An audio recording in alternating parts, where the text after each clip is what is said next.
Somebody recently asked me what one of the biggest mistakes is that I see on the recreational level in doubles.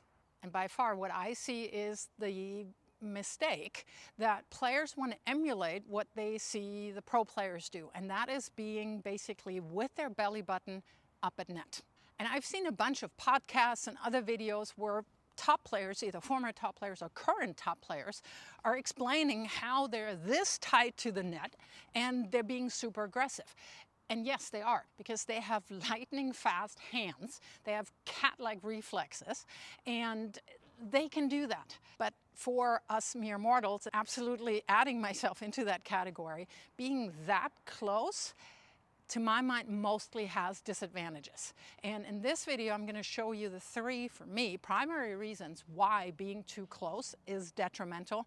And of course, I'm also showing you where you should be and how you should be moving out of that slightly altered position. And I'm sure you've heard that a gazillion times, and or you may have actually said that yourself, we got lobbed to death.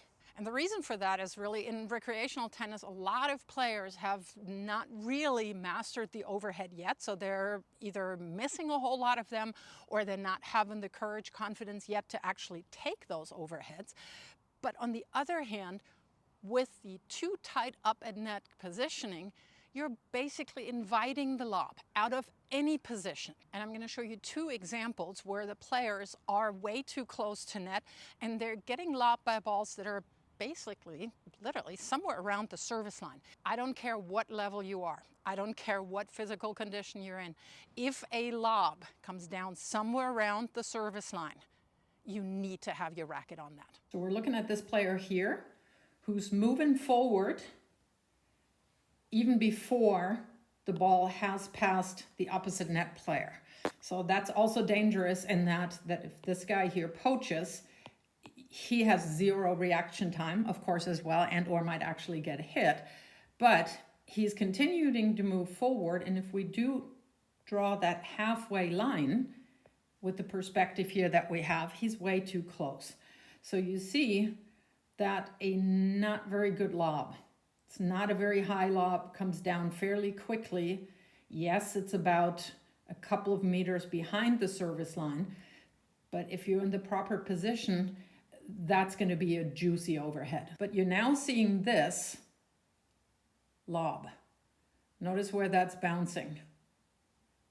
It's literally on the service line. A guy of that height should not be getting lobbed, should not be getting passed with a ball that's bouncing on the service line. So again, you want to be a little bit further back, and then you got a good chance for an overhead. In both cases, the net player was way closer than a halfway line from the net to the service line.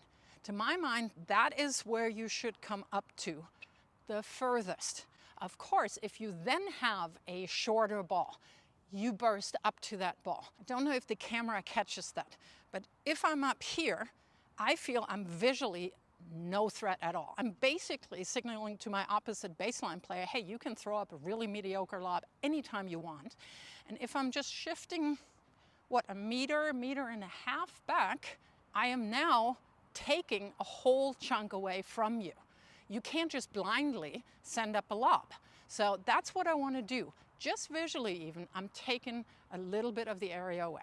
And of course, you're now going to say, Meike, but you're way too far back, like the area in front of your feet is wide open. I'm not saying that you should stay here and not burst up to a shorter volley. Of course, you're going to move up when somebody hits the ball to you. You're not waiting for it and going like, oh yeah, my feet are wide open.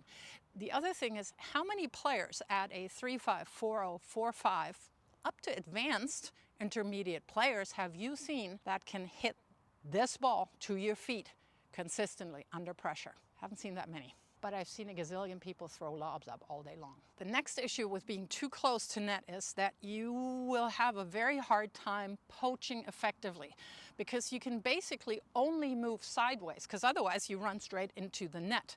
And yes, you might be able to swat down a couple of balls that are coming basically right at you, but for the most part, if you're that close, you're having to let go a whole lot of balls. So we're focusing on this player here, and you'll notice that on the poach, on the ball that should be a fairly easy put away. You see that he can only move sideways. Number one, obviously he's too close. And number two, he probably should have been a little bit more in the middle. And then that return sits basically right here and he has an easy put away volley, but he can't get anything on it. We're focusing on this player here and you see that he's starting out, again, too far over to the side, but also very, very close. And we'll see here that the first ball, to my mind, that's an absolute poachable ball. It just becomes a very uncomfortable height because he's way too close. Had he started further back, this probably would have been an easy put away, but he's also not able to really properly track the ball because he's too close. And now when he is moving, he did read this well, because this person here is completely off balance. He's forced on this ball to hit it in a completely unbalanced position. And that's why he's hitting it on the frame and he can't get anything on it. Again, if you're coming from behind there, a little bit more, you can move up. Still is a high volley, but most likely he'll put that away. If you just started back a little bit further, you can now have the same height of ball, the same distance of that ball. You can now attack that ball at an angle at a much more comfortable height. So what you do want to do when you are in that one back, one up position, and your partner and the opposite baseline player trade those cross courts, instead of being up here and just doing this and then lunging sideways, not getting anything on the ball. And of course, when I started back here and now I'm moving up, now I'm close to net and I have the benefit of basically having reduced the net to a non-existing obstacle. But I also have my entire momentum behind that ball, and that is what you want on a poach. Last issue with being this close is that you're basically depriving yourself of any reaction time. When you're this close and let's say your partner is serving and they have a fairly weak second serve, you're this close, you're a sitting duck. Or they just kind of hit a blooper into midcourt on the other side of the net and that player is teeing off on you, you have zero reaction time.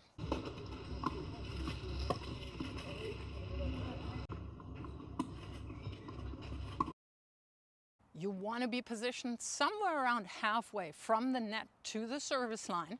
And of course, when you see them attacking that shorter ball, make sure that you split step, you're in a good solid position here. Now you can reflex the ball back and you have a little bit more time.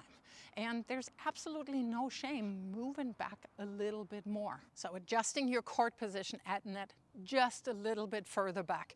It's not a sign of weakness or you're playing passive or anything. It's just smart. You're just making it so much tougher on your opponents and you're just not giving free points away. And if you now want to learn what else you can do to be a good net player in doubles, check out this video.